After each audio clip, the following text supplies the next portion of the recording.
right, this is Mary O'Brien back with some more tips about how I lead a disposable plastic-free lifestyle.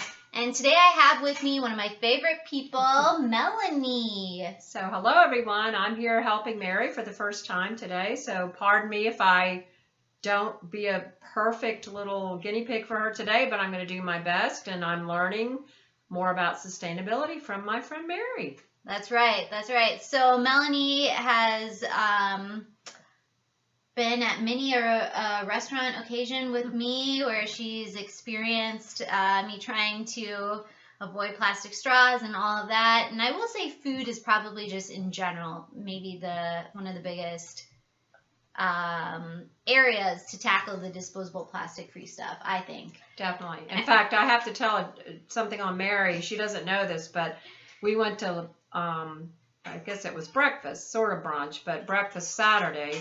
And she went to the restroom first, and while she was in the restroom, the server came out and immediately put plastic straws down on our table. And I said, oh no, please take those, get rid of those. Don't let Mary see those. So that's right. And actually the server, you said she knew she was like, yeah, save the turtles. Right. Yes. She said, save the, I said, absolutely. That's it. We live in Florida. Not that they're good anywhere, but especially here in Florida. So, anyway, there was a learning curve for her for a few other items, but Mary is making her message loud and clear. Trying to, anyway. Yes. But, so grocery shopping, that's for sure one of the biggest areas that is difficult for me. A lot of things come prepackaged already in plastic, and sometimes even if it looks like it's cardboard, it has that plastic lining, of course, so the liquids don't seep through and stuff.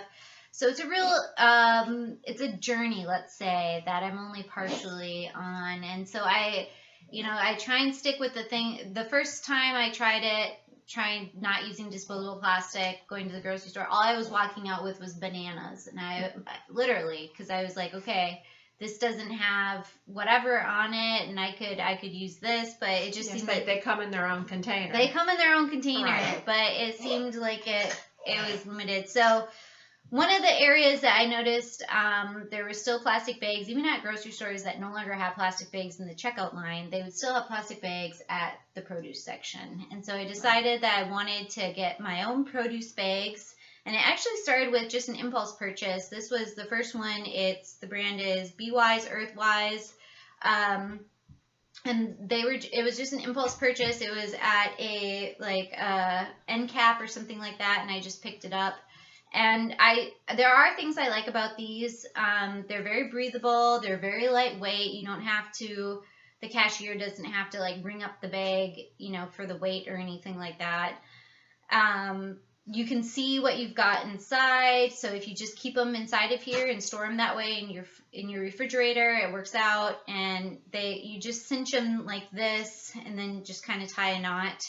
But actually, I'm down to just this bag out of this version because my dog Scrappy chewed up the other two. I forgot about that. And so I was like, I don't have any more produce bags. I'm going to do a search for some new ones because these are nylon, and I try and avoid that when I can. So here is the new version that Mary bought that that's right.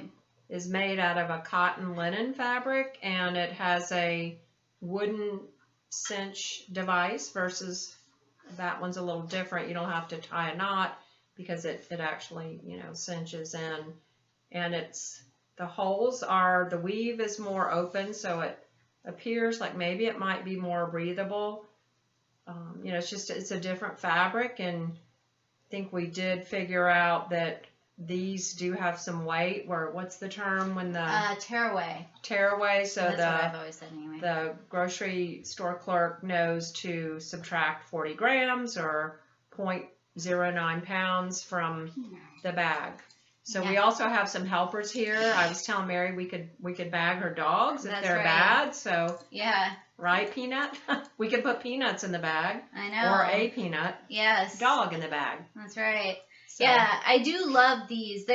I found these online, and I love the way that brand looks. I like the, because it's like a wooden little toggle or whatever you want to call that, and everything, and I always get compliments when I use those every time. But the largest bag is, because it comes in, I think, 2 or 3 different sizes when you buy them. Small. Yeah, isn't that cute? Medium. Oh, that's right. You've got all 3 of them And there. large. Yeah, but the large still just really isn't that big. It's not. Yeah, they could stand to have a wider mouth. I think Mary mentioned if you buy a bunch of kale, for example, it's hard to stuff them in there without bruising the vegetables. So I guess more or less you might just have to put the stems in the bag and then leave the leaves outside. Explode out the top. Right. Yeah.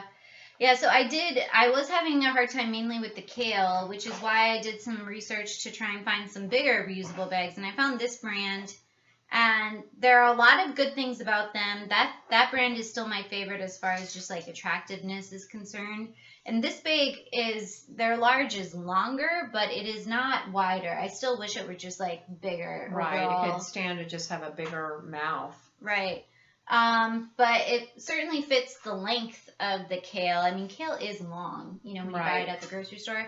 But yeah, so this one's a little bit of a lighter weight, the cotton, and a little bit of a bigger weave. One thing that's nice is they do have different colored tabs for the different sizes, so it's really easy. I mean, I typically have them just like all together, all the different size produce bags, and so it makes it easier to pull out the one that you want.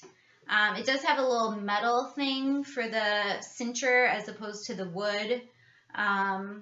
So they're both good, but I do get the most excited to use that version. I'm a little partial to it, even though some of these other ones I think are more practical. So to each their own, but I'll have all the details about the costs and the links to buy these yourself if you're interested in the comments below. So go ahead and check that out.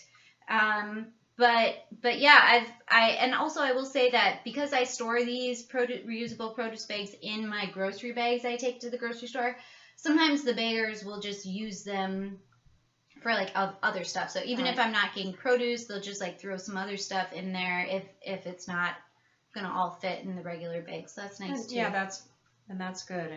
And I think I mentioned to Mary, she has a sewing machine here in her apartment, so I said if we wanted to get real creative, we could get some scrap fabrics and try to make our own bags, because after all, this could be a fashion statement. And that's right. I think it's a cute idea, and you get people's attention in the store, and that's where it starts. One person at a time. We can all make a difference. That's right. Yeah, I love it. All right, so that is today what I have for you about what I use instead of using those little plastic disposable plastic produce bags at the grocery store. I hope you have enjoyed this segment. If you have, please go ahead and like the video below. And if you want to get more videos like this of other tips about how I'm trying to go disposable plastic free, go ahead and subscribe in the link below. And I would love to hear from you. If you could put in the comments what it is that you use when you're at the grocery store, particularly with your produce and bulk peanuts and everything else. I would love to hear what you prefer to use. So go ahead and comment there, and hopefully we'll see you next time. Thank you. And cheers. Yes, cheers. Cheers. Bye. See you next time. Bye.